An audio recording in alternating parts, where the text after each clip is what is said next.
মৰমৰ ছাত্ৰ-ছাত্ৰীসকল আজি মই তোমালোকক দশম শ্ৰেণীৰ তোমালোকে এইবাৰ অহাকাইলৈ হ'বলগীয়া তোমালোকৰ সমূহীয়া পৰীক্ষাৰ কিছুমান তোমালোকৰ এমচিকিউ টাইপৰ প্ৰশ্ন এইবিলাক মই তোমালোকক কৰাই দিছোঁ আৰু ইয়াত তোমালোকে ভালদৰে চাই যাবা যদি তোমালোকে চাই যোৱা পৰীক্ষাত ভাল নম্বৰ পাবলৈ সক্ষম হ'বা গতিকে প্ৰথম প্ৰশ্নটো আমাৰ কি দিছে মন কৰা কোনো অখণ্ড সংখ্যা এনৰ বাবে অযুগ্ম অখণ্ড সংখ্যাৰ আৰ্হিটো হ'ল মনত ৰাখিবা অযুগ্ম অখণ্ড সংখ্যাৰ আৰ্হিটো সদায় 2 হে 2m + 1 হয় গতিকে মই তোমালোকক এতিয়া বুজাই দিয়া নাই গতিকে তোমালোকে ভালদৰে মন কৰিবা 2m + 1 হ'ব যদি তোমালোকৰ অযুগ্ম থাকে 2m + 1 হ'ব যদি তোমালোকৰ যুগ্ম থাকে তেতিয়া তোমালোকৰ 2n হ'ব গতিকে প্ৰশ্নবিলাক ভালদৰে চাই যাবা ইয়াৰ পিছত দিছে তোমালোকৰ তলৰ কোনটো অপৰিমেয় সংখ্যা নহয় গতিকে অপৰিমেয় সংখ্যা নহয় কোনটো তোমালোকৰ 3 + √3 এটো তোমালোকৰ অপৰিমেয় সংখ্যা হয় এটো তোমালোকৰ 3 - √3 এটা অপৰিমেয় সংখ্যা হয় আৰু 3 √3 টো এটা অপৰিমেয় সংখ্যা হয় গতিকে অপৰিমেয় সংখ্যা কোনটো নহয় মানে তোমালোকৰ কোনটো তোমালোকৰ পৰিমেয় সংখ্যা বিচাৰিব গৈছে গতিকে তোমালোকে অপচন ডি লিখিব পাৰিবা কাৰণ তোমালোকৰ ইয়াত a + b a - b formula হৈছে তোমালোকে কৰি চাব পৰা এই 3² - কি দিবা √3² যদি আমি 3² কৰো কি হ'ব ইয়াত 9 হ'ব আৰু মাইনাস কি হ'ব 3 হ'ব গতিকে ইয়াৰ আনসাৰ ইয়াৰ 6 আৰু 6 এটা পৰিমেয় সংখ্যা হয় গতিকে তোমালোকে শুদ্ধ উত্তৰ কোনটো লিখিবা অপচন ডি লিখিবা ইয়াৰ পিছত দিছে দুটা অপৰিমেয় সংখ্যাৰ পূৰণফল হ'ল দুটা অপৰিমেয় সংখ্যা যদি পূৰণ কৰা যায় তেতিয়ালে কি ওলাব পাৰে কৈছে পৰিমেয় সংখ্যা আৰু অপৰিমেয় নাইবা অপৰিমেয় গতিকে মত ৰাখিবা দুটা অপৰিমেয় সংখ্যা পূৰণ কৰিলে পৰিমেয় সংখ্যা ওলায় আৰু কেতিয়াবা অপৰিমেয় সংখ্যা ওলায় গতিকে তোমালোকে দুইটা লিখিব পাৰিবা অপচন ডি ইয়াৰ পিছত তোমালোকে 4 নম্বৰ প্ৰশ্নটোলৈ মন কৰা 1 ৰ পৰা 5 লৈ থকা সকলো স্বাভাৱিক সংখ্যাত হৰণ যোৱা ক্ষুদ্ৰতম সংখ্যাটো হ'ল মানে 1 ৰ পৰা তুমি 5 লৈকে যিমানবিলাক সংখ্যা পাইছা এই সকলোবিলাক সংখ্যাৰে হৰণ কৰিব পৰা ক্ষুদ্ৰতম সংখ্যাটো কি হৈছে গতিকে তোমালোকে লিখিবা 1 ৰ হৰণ যাব 2 ৰ যাব 3 ৰ যাব মানে 1 2 3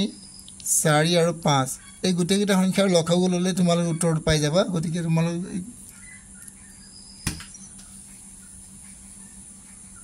গোটেই সংখ্যাটো তোমালোকে কি কৰিবা ইয়াৰ লসাগু লবা লসাগু কেনে লবা চোৱা এই যদি মই 2 ৰ হৰণ কৰো 2 * 2 একটো নাযায় নামি যাব 3 টো নমাই দিবা 2 * 2 4 আৰু ইয়াত থাকিব 5 আকৌ যদি তোমালোকে 3 ৰ হৰণ কৰিব বিচাৰা 3 ৰ যাব তোমালোকৰ 3 * 3 2 টো নামি যাব তোমালোকৰ আৰু 5 এবাৰ তোমালোকৰ কি হ'ব ইয়াত 2 ৰ হৰণ কৰিম 2 ৰ যদি হৰণ কৰো আমি 2 * 2 একবিলাক তো সকলোবিলাক নামি যাব আৰু 5 টো থাকি যাব লাষ্টত আমি কি দিম 5 ৰ হৰণ কৰিম 5 ৰ হৰণ কৰিলে কি হ'ব চোৱা 5 * 5 গোটেইটা সংখ্যা পূৰণ কৰা 2 * 2 2 * 3 6 6 * 12 আৰু 12 * 5 * 60 গতিকে তোমালোকে ইয়াৰ উত্তৰ কি হ'ব 60 হ'ব যদি তোমালোকৰ 60 উত্তৰ আছে 60 লিখিব পাৰিবা গতিকে অপচন তোমালোকে সি লিখিবা ইয়াৰ পিছত নেক্সট আমি চাও 5 নম্বৰ প্ৰশ্নবোৰ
পিছৰ অংকটো তোমালোকে চাবা ইয়াৰ পিছৰ অংকটো হৈছে তোমালোকৰ 21 নম্বৰ তলৰ কোনটো অপৰিমেয় সংখ্যা গতিকে তোমালোকে অপৰিমেয় সংখ্যা বিচাৰিবলৈ গলে গতিকে চাবা ইয়াত দিয়া আছে 0.142857 আকৌ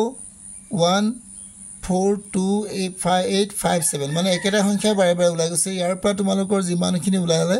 ইয়াৰ পৰা আকৌ একে ওলাইছে গতিকে যদি একে সংখ্যা ওলাই গৈ থাকে এটো পৰিমেয় সংখ্যা বুলি কয় এটো পৰিমেয় সংখ্যা বুলি কয় পৰিমেয় পৰিমেয় বুলি কয় আৰু এইটো এটা পৰিমেয় সংখ্যা হয় আমি জানো যে 7/22 এটা কি হয় পৰিমেয় সংখ্যা আৰু পাই এটা আমি জানো কি হয় অপৰিমেয় সংখ্যা মই দেখি পাই এটা অপৰিমেয় সংখ্যা গতিকে তোমালোকৰ উত্তৰ কোনটো হ'ব আৰু এইটো তোমালোকৰ √4 টো কি হ'ব এটা এইটো পৰিমেয় সংখ্যা হয় গতিকে এইটো পৰিমেয় লিখিবা তোমালোকক বাছিব কৈছে কোনটো অপৰিমেয় সংখ্যা গতিকে তোমালোকে অপচন কি লিখিবা সি লিখিবা ইয়াৰ পিছত 22 নম্বৰ প্ৰশ্নলৈ মন কৰা তলৰ কোনটো নিৰবদ্ধি পৌনঃপুনিক হ'বলৈ হলে তলৰ সংখ্যাবিলাকৰ উৎপাদক মই দেখিবা ভগ্নাংশৰ যিবিলাক হৰ থাকে সেই হৰবিলাকৰ উৎপাদক সদায় কি হ'ব লাগিব 2 আৰু 5 আৰু অন্য বেলেগ সংখ্যা উৎপাদক থাকিব লাগিব 2 বাহিৰে 2 আৰু 5 ৰ বাহিৰে অন্য বেলেগ উৎপাদক থাকিব লাগিব গতিকে তোমালোকে 8 টো ভাঙিলে তোমালোকে কি ওলাব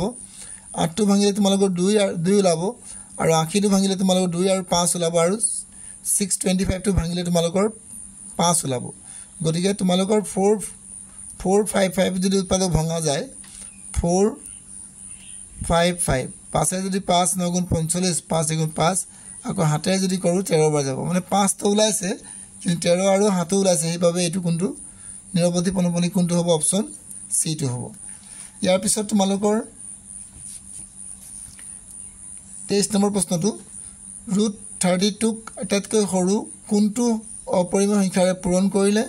ই এটা পৰিমেয় সংখ্যা পোৱা যাব মই দেখিবা √32 যদি আমি 2 ৰে পূৰণ কৰো √2 ৰে যদি পূৰণ কৰো তেনে কি হ'ব এটা পৰিমেয় সংখ্যা পোৱা যাব গতিকে আনসাৰ কি লিখিম আমি √2 ইয়াৰ পিছত তোমালোকৰ 24 নম্বৰ প্ৰশ্ন মন কৰা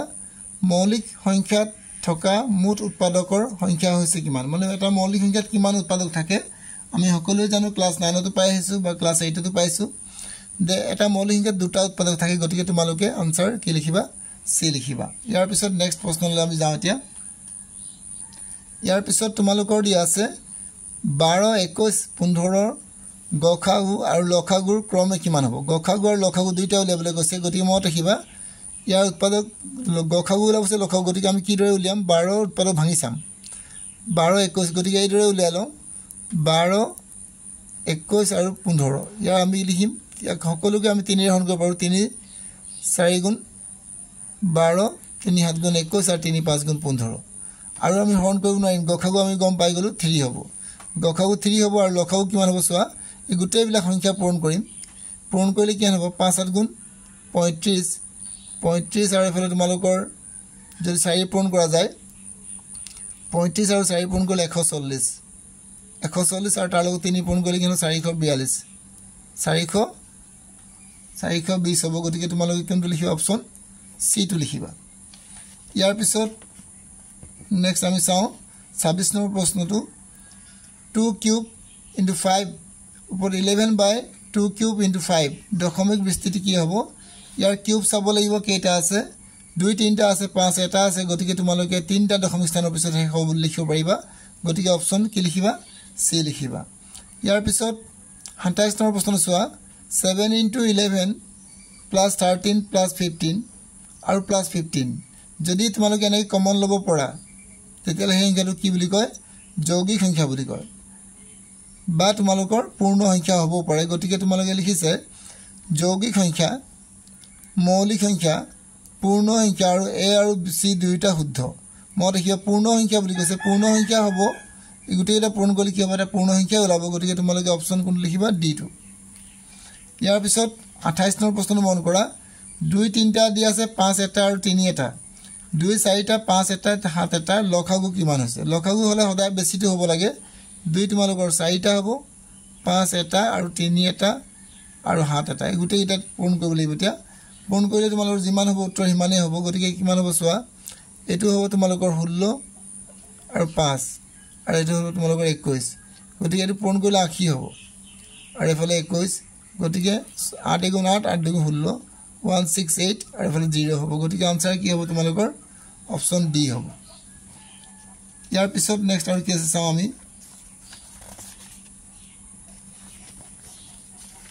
আৰু নেক্সট তোমালোকৰ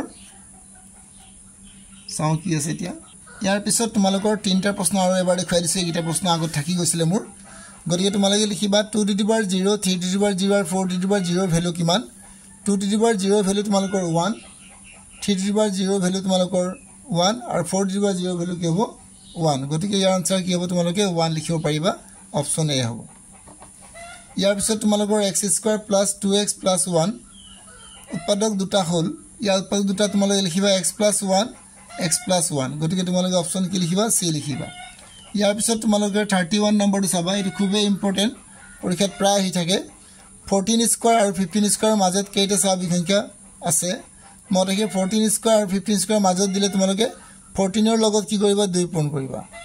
2 পূৰণ কৰিলে তুমি যিমান পাবা হেতু উত্তৰ হ'ব গতিকে কি হ'ব 28 হ'ব কি হ'ব ইয়াৰ আনসাৰ